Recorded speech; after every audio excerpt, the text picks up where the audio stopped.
In multicolor flow cytometry experiments, different fluorochromes have different emission wavelength ranges, which can overlap and interfere with data analysis.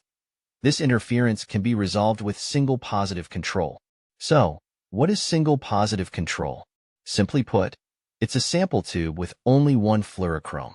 If your experiment uses 3 fluorochromes, like APC, PE, and FITC, you'll need 3 single positive control tubes, one for each fluorochrome. There are a few requirements for setting up single positive control. First, the sample type and fluorochrome in the single positive tube should match those in the full stain tube. Second, the sample treatment for all tubes should be consistent. For example, if the full stain tube is fixed and permeabilized, the single positive tube should also be treated the same way, even if it's just a surface marker.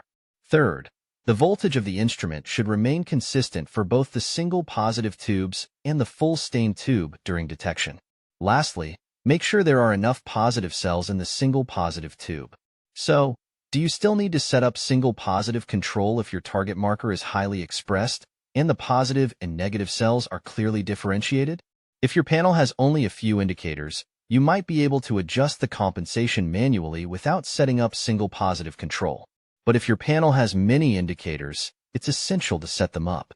When the expression of certain markers is low, the positive cells in the single positive tube might not be easily distinguishable. The software might struggle to correctly identify the positive cells. To solve this, you can replace the low expression marker with a high expression marker, like CD3 or CD4, that uses the same fluorochrome.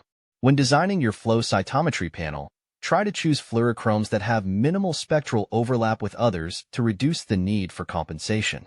Typically, the compensation value shouldn't exceed 100%.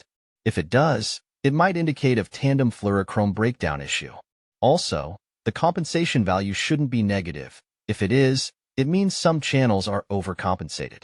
After automatic compensation, you can manually check if the compensation is reasonable and make fine adjustments if necessary.